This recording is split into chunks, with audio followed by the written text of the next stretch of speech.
2003. We're at the home of Phyllis and Archie Nahman at 46 Madison Circle in Greenfield.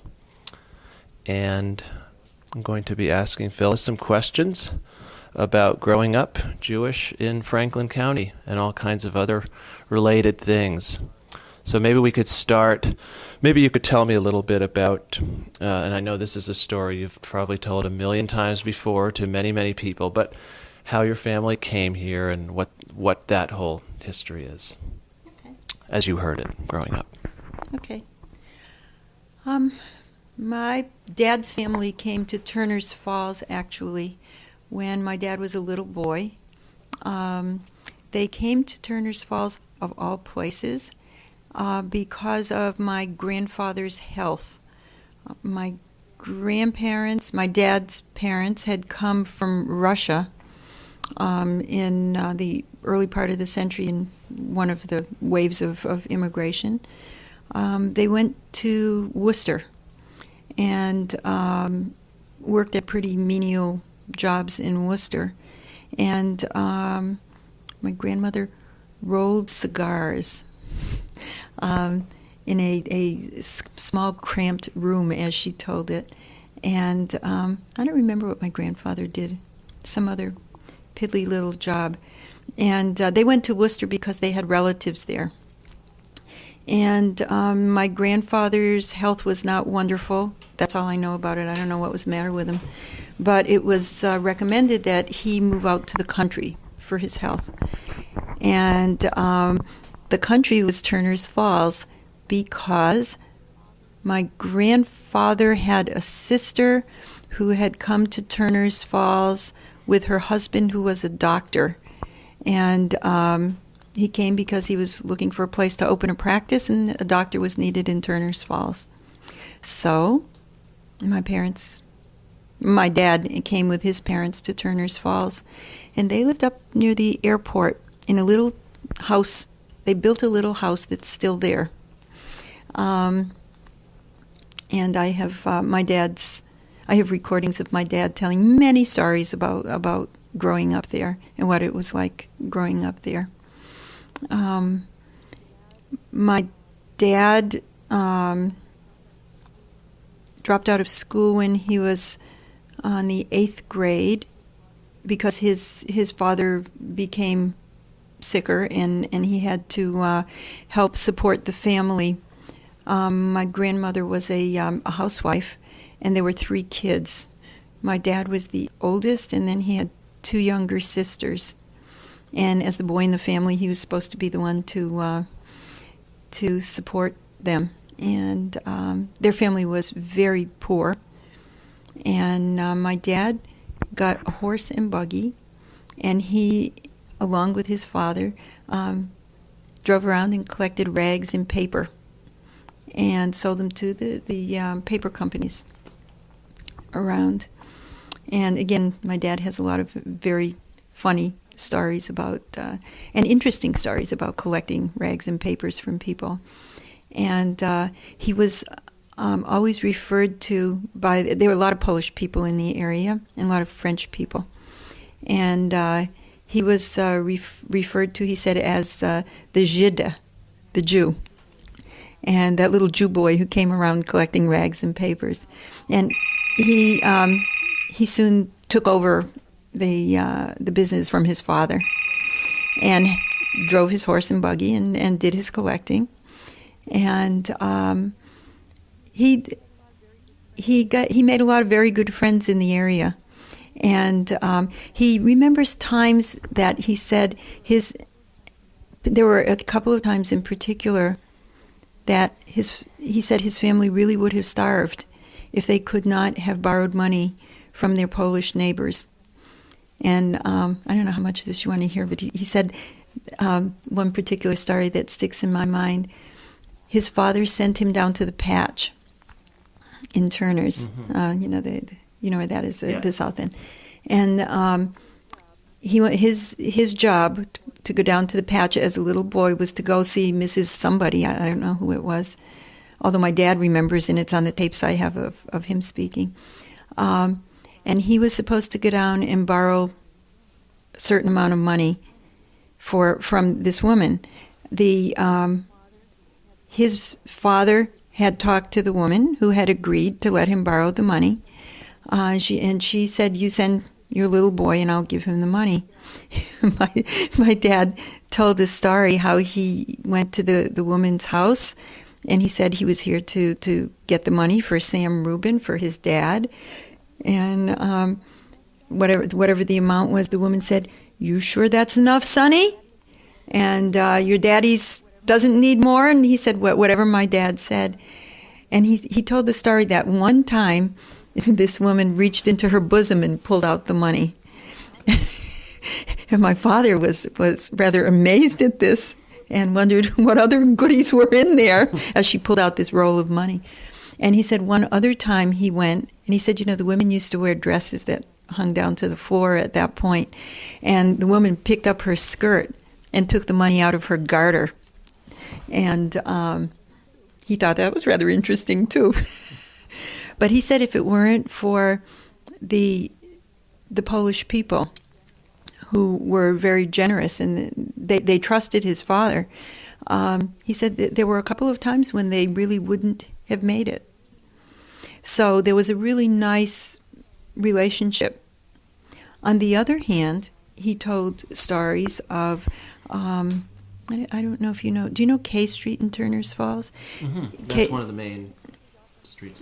No, K Street is off on this side. There are a number of churches there. Mm-hmm. And in fact, there was a little synagogue on K Street. It used to be a Baptist church, and then it became a synagogue. Now it's an apartment building. And next to it is Our Lady of Czestochowa, a big Catholic church. And my dad used to tell stories about how hard it was growing up as one of the few Jewish people. There were 10 Jewish families in town. And he was picked on a lot because he was a Jewish kid. And he said that there were times when they walked on K Street where the kids coming out of church would spit at the synagogue. When they walked past, they'd spit and then keep going. And he said, so hey, he was going to do the same thing. So he walked down past the church and he spit near the church, except there was one of him and there were a bunch of the other kids. And they used to gang up on him and really beat him up. And one time he decided that wasn't going to happen anymore. But he waited until they were coming out of school. And the kids always used to call him that damn Jew or dirty Jew or, stuff like that to just kind of egg him on. And one time he decided that wasn't going to happen anymore. And his mother kept saying, don't fight with anybody, they'll kill you. They'll kill you, just don't fight with anybody. And he thought, well, this time he's not going to do what his mother said. And so he waited until he got one kid alone. The kids were taunting him, and most of them had gone on their way, and one kind of hung behind a little bit to tease him. And he said he got that kid, and he was really beating him. And he was really pouncing the kid back. And don't you call me a dirty Jew again. And he said he didn't realize afterward he found out, he was hitting the kid where his kidneys were, and he could kill them. It was really, teachers came out and pulled him off the other kid. And they were going to throw him out of school. But his mother came down and begged and cried, and he stayed in school. But he said the other kids never did that to him again. And, in fact, they became really good friends. And he and that other boy? He and that other boy and the whole crew. Uh-huh. He said there were a couple of them that really weren't his friends, but they were afraid of him now. But he and that other kid got to be really good friends. And when he told me his name, I remember that he did business with him all the time I was growing up. Mm. And they were buddies. They were buddies till the end. Mm-hmm. So, that was some of his experience. Now, I'm skipping way up into, into the present almost at this point, but I take it that your dad's family, the Rubin family, is the same. Is it the same Rubins that run the garage or ran the garage? Okay. Yeah. That's my brother. So Benny's my brother. Benny's your brother. Okay. Yeah. The great guy that got your car inspected by. Yeah. Benny's my brother, and What's really amazing is how many students figured that out Uh-huh. after a while Yeah. at GCC and said, "Benny's your brother?" Yeah, Benny's my brother. And so, it has been really nice for connections with people, Yeah. because my family has been in Turner's all that time, since my dad got there as a kid. And he was in business, and then, all of us were involved in his various businesses over the years. He went from his horse and buggy, rags and paper, to picking up scrap metal, and back during the Second World War. Oh, in between he had a farm. He had a little gas station. He had a farm, all in the same place. He started a junkyard. He always referred to himself as a junkie, not realizing what the new implications of that word were. He said, once a junkie, always a junkie. He liked picking up old stuff and making something else out of it as long as he lived. And buying secondhand clothes and stuff just for the hell of it. He, he had a scrapyard all the time I was growing up. And then he wanted something, I remember he said he wanted something cleaner for his boys to do. And he wanted all his kids to go to college. And he and my mom worked incredibly hard their whole lives and lived very simple lives and saved their money so we could all go to college, and nobody wanted to except me. My brothers went into business with my dad. He always sold cars on the side and has had wonderful stories to tell about that. He had the junk business for many years. My brothers and he and the guys that worked for them took scrap metal out of all the what were then the thriving industries around. And then he started an appliance business to have something cleaner for the boys to do. And then it became furniture and appliances. We all worked in these businesses one way or another. I was going to be his little secretary and decided I couldn't do that, or his little bookkeeper. So my one of my brothers is still there. My other brother also worked there and in other places in the area. He sold cars and real estate and things, and he's retired now. And my sister also worked in these businesses for a while and then went off and did her own thing. She's in Washington State right now. Mm-hmm. Now, you mentioned that there were 10 Jewish families in Turner's. And what time period are we talking about? Like the early, the 19-teens, 20s, back earlier, roughly? We're talking about, let's see. My folks got married in 1933, and my dad was something like 22 then. So we're talking about teens or so. Maybe late teens, early 20s when they moved there. I'm not sure exactly of the date. I do have that someplace, but I don't remember exactly what it was. But, all right, in any case, the other Jewish families in town, were they primarily business people, store owners or doctors or farmers, or do you remember hearing about? Yeah, I do remember some of them. You knew these people. Yeah, so what? Yeah, I knew some of them.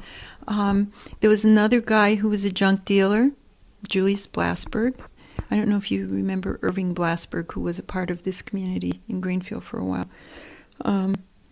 Julius Blasberg was there, and he had a junkyard down on 2nd Street. And he was a competitor of my dad, but everybody got along. There were so few of them there, so few Jewish families, and various people in his family. There were a couple little branches there. There was Sam Blasberg, who was actually a judge. Was a lawyer for a number of years, became a judge, and his family. Trying to remember who the other families are all gone. There was a Craneson family. What did they do? I think they were all business related in one way or another. At this point, we're talking about, for the most part, piddly little little local New England businesses, you know. But there was a steady group of 10 families, which by now are pretty much dispersed. You know, none of their kids wanted to stay in this area. We're the only ones I know that are still here. You and my brothers. Yeah. Yeah. I mean, of that original group. When did the synagogue or the congregation no longer exist in Turner's, and I take it became a Greenfield centered group? When was that roughly? That happened a couple of years. Actually, it finally came apart at the seams a couple of years before Archie and I got married, which was in 1962. So, you know, the late 50s, the early 60s. But until then, there was a shul in Turner's and one here? Yeah. We had the old Baptist church in Turner's that was made into a synagogue. It was a lovely, lovely little place. Very small, but very nice little shul. And for major holidays, we always gathered there. And there was no rabbi. We hired a rabbi in, you know, an itinerant rabbi for high holidays. And for other holidays, you know, Purim and stuff like that, we did our own thing. But it was a very active little group. I actually have a picture of the everybody sitting down, the machers of the community for the incorporation of the synagogue. My dad had that, and I found it and kept that picture because I thought it was interesting. And people worked really hard to keep that group going. You know, I remember all kinds of celebrations there. It was really very nice. But when it came time for Sunday school and for bar mitzvah lessons and that kind of stuff, people had to come to Greenfield. And after a while, when the synagogue finally broke up, it was because one or two of those 10 families wasn't there anymore, and there was never a minyan. Yeah. Yeah, I was going to say the 10 was just what you needed. Yeah, it was very, very close. And I remember times when my grandfather, who lived next door to us, would come when it was time for a minyan for something. He would come and he would stand under the window and he'd bang on the wall, "Meir, Meir." My father's name is Meir. You know, he'd yell in Yiddish, "Wake up! It's time to go to shul. We need a minyan. Bring the boys."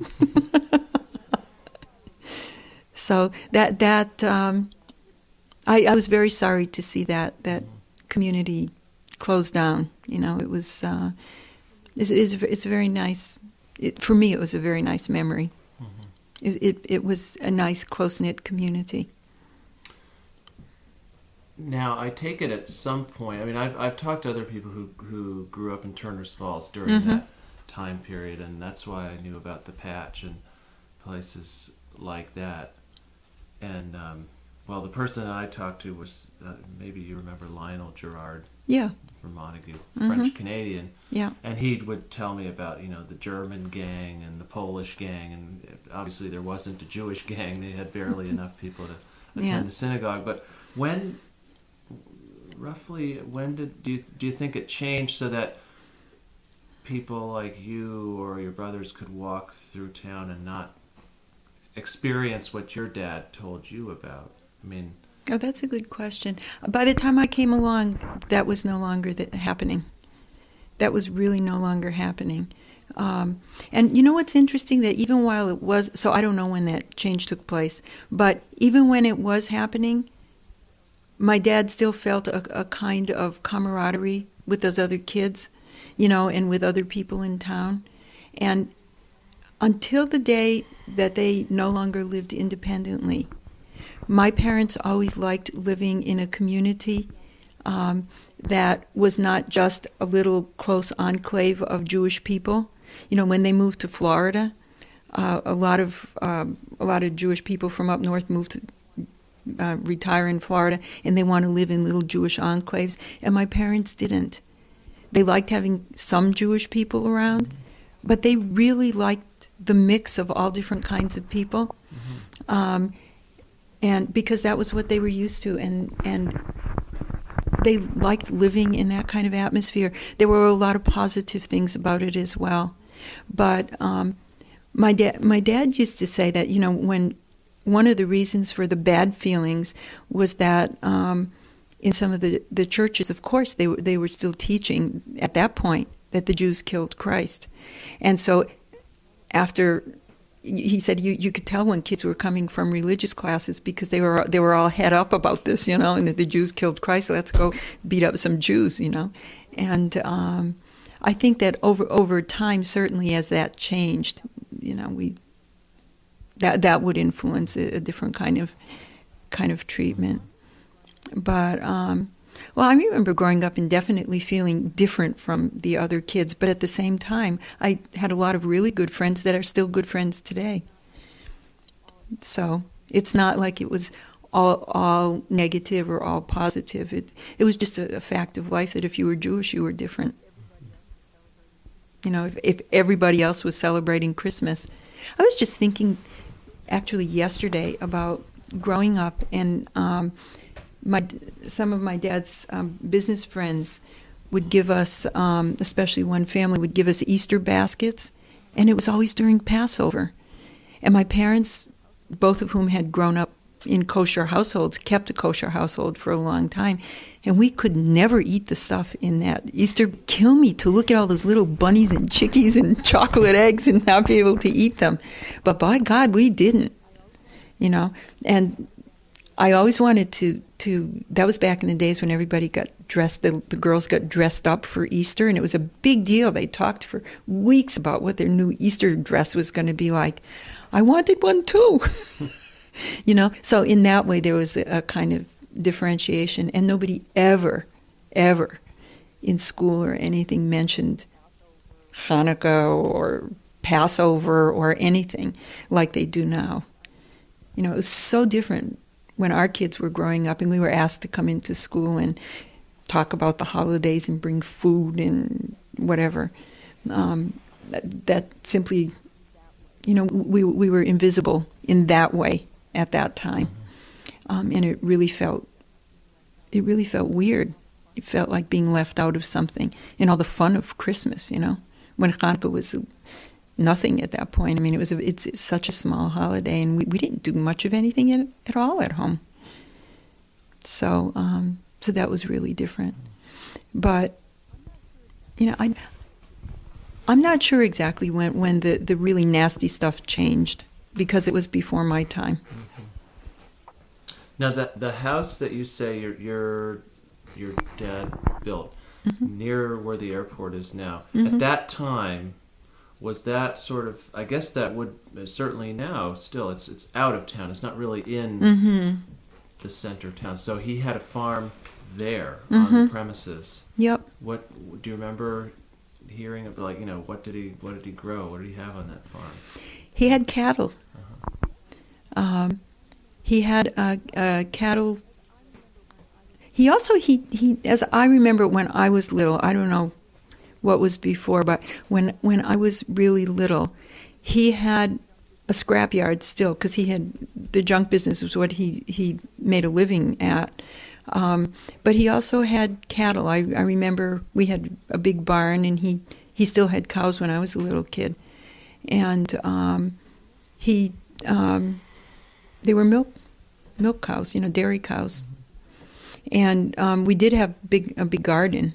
And there was a time when I remember being one of the people who used to sit at a card table or a bigger table and sell strawberries and asparagus, whatever we didn't use. Because my mom used to can a lot of food.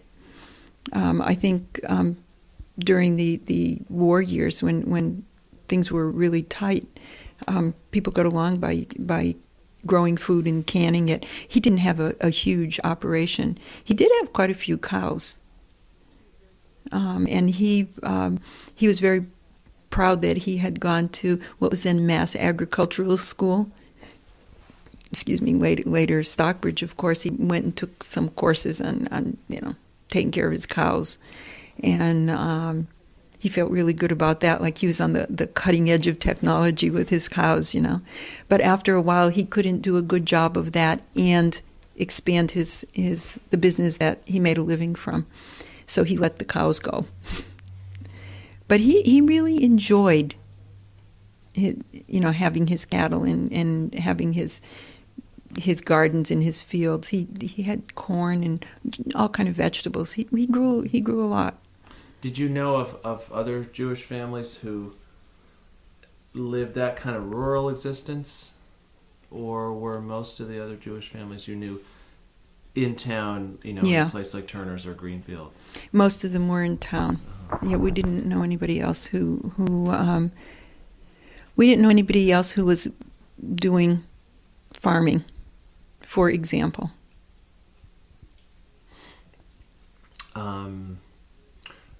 Okay, now it's clear to me that you've certainly retained your Jewish affiliations and interest over time. Mm-hmm. Has the same been true for your brothers?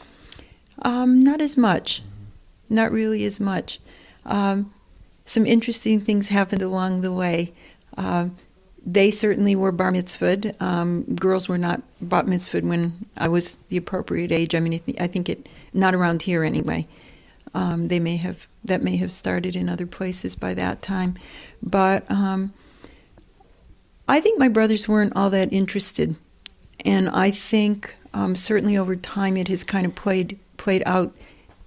From my interpretation, is that they were doing a lot of this because it was important to my dad, and my dad was a very strong figure in our lives, and he wanted you to go to shul. You went to shul. And when my parents moved away from here finally, when they retired and they moved to Florida, came back and visited in the summer, my brother stopped going to synagogue for high holidays and all that, and eventually stopped belonging to the synagogue. So I think my brothers weren't all that tied up in it. The other thing that happened along the way, it was very interesting growing up Jewish in an area with so few Jewish people around. Greenfield had more than Turner's did, but it was still really small. When we were old enough to date, oh my God.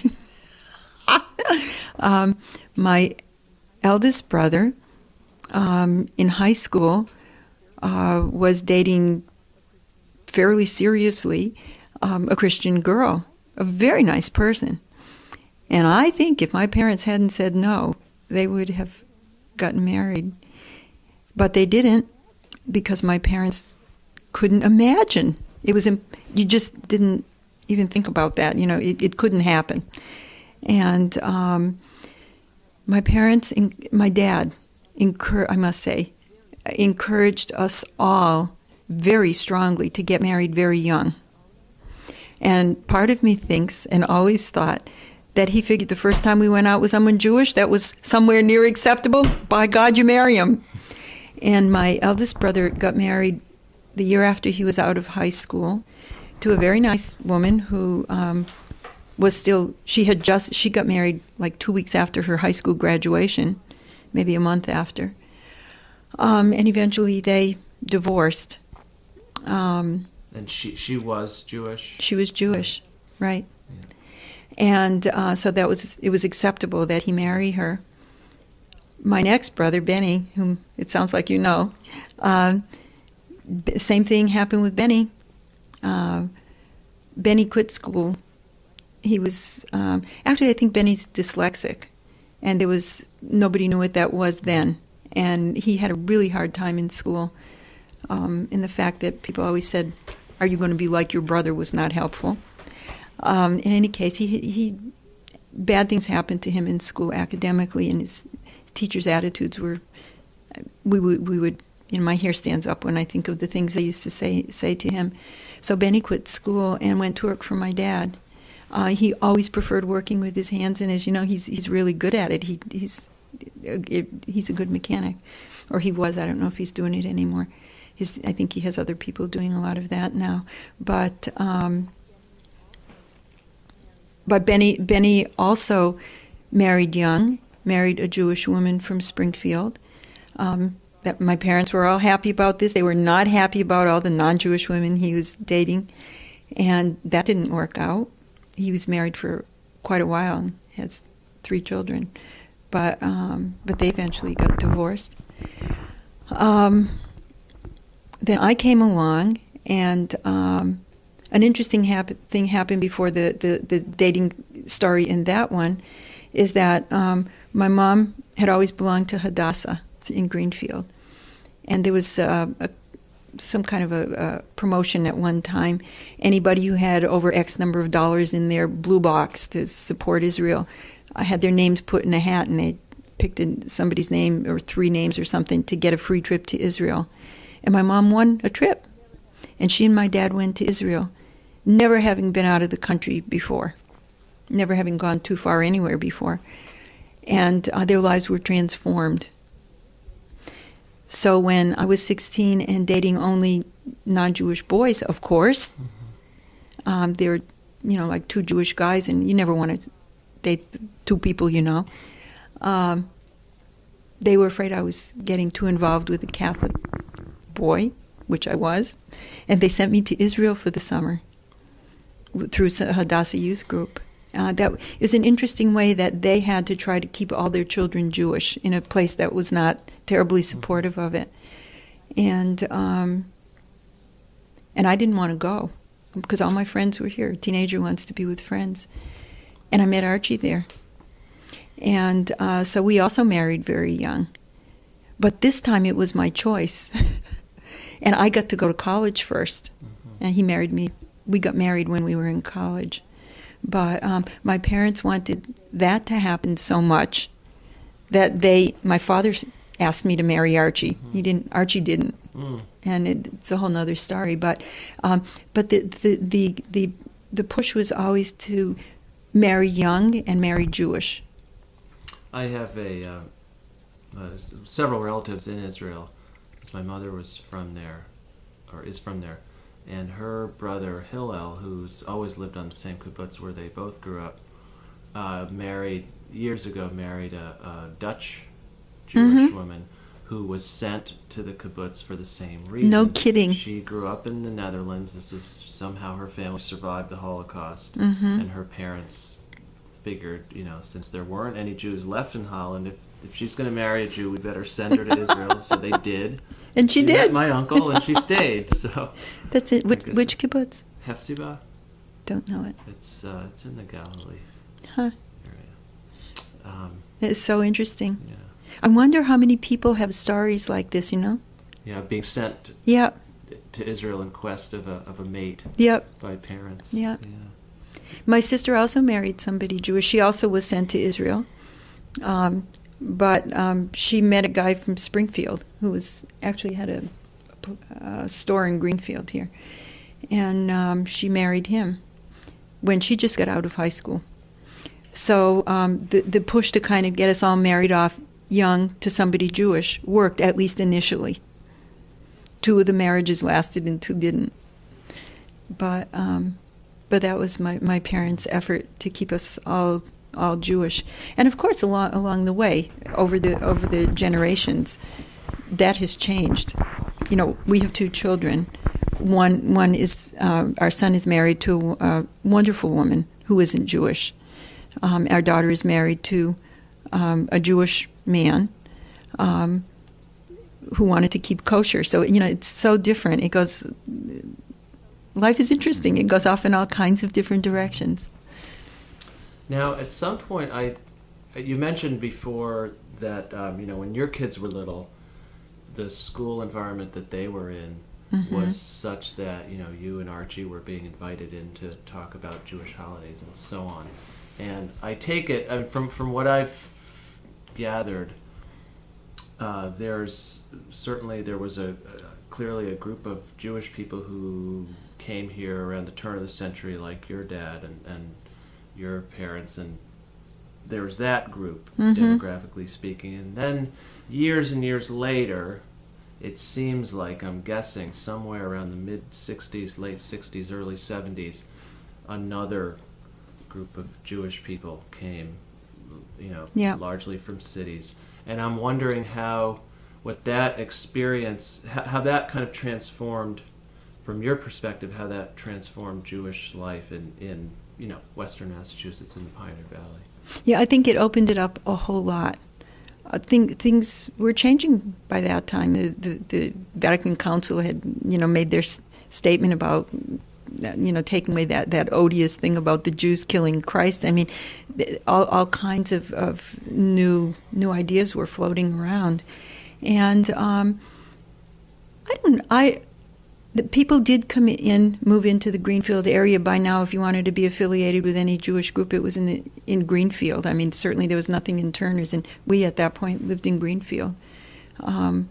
It's always, the Jewish community in this area has always been a very mixed bag. There were people left over from my parents' generation, certainly the elders of the community, who were still much more conservative than their children. A lot of people in my generation started out being very conservative because that was our background. But our parents worked very hard to give us the opportunity to go off to college. And, once you realize that there's a big world out there and all kinds of other ideas besides the ones that you grew up with, hopefully you open your mind and you let all kinds of things in, and you grow and expand. And in our generation, there were many more people who moved into town who had indeed gone off to college and came back with different ideas. So much more liberal ideas. There were many more liberal ideas around, and people were not quite so hesitant to open their minds to new possibilities. So the interesting mix was the really conservative elder members of the community who argued against some of the more liberal ideas, and then finally said, we want people to still be involved with Judaism. We don't want to lose it all. So let's adapt somewhat. We'll give a little if you'll give a little, that sort of thing. And it just kept evolving. And so I think today, for the most part, there are lots of very liberal-minded Jews around, and very few of the more orthodox, very tightly structured and really old-timey kinds of Jewish people. I think, from my perspective, the community is a whole lot better off for it. It's much more open and much more embracing of all kinds of differences, while seeking out some basic likenesses that people can gather around. So, and it's reflected in the kind of rabbis that have been hired in Greenfield and that have been in Greenfield. For example, early on when Arch and I were first married, there were many people who were turned away from the synagogue because they weren't observant enough, or because they were involved with somebody who was not Jewish, or whatever, And over time, that has changed so much, and it has made such a difference in the I think the openness and the welcoming feeling in the community, with lots of ups and downs, lots of ups and downs. Mm-hmm. Yeah, I heard some similar sentiments from Bob, who I guess first came here, I think, in 1974, and was describing. And was turned away. Yeah, right. I mean, yeah. He didn't say it in so many words, but right. Yeah, he was really turned away, and it was that kind of action that made a lot of other people, like us and other people, decide that we needed to speak up and say, "What are you doing? This is ridiculous. Mm-hmm. This is not the kind of community we want to belong to." Mm-hmm. And really, lots of people pushed to change that. Yeah, I think I must be.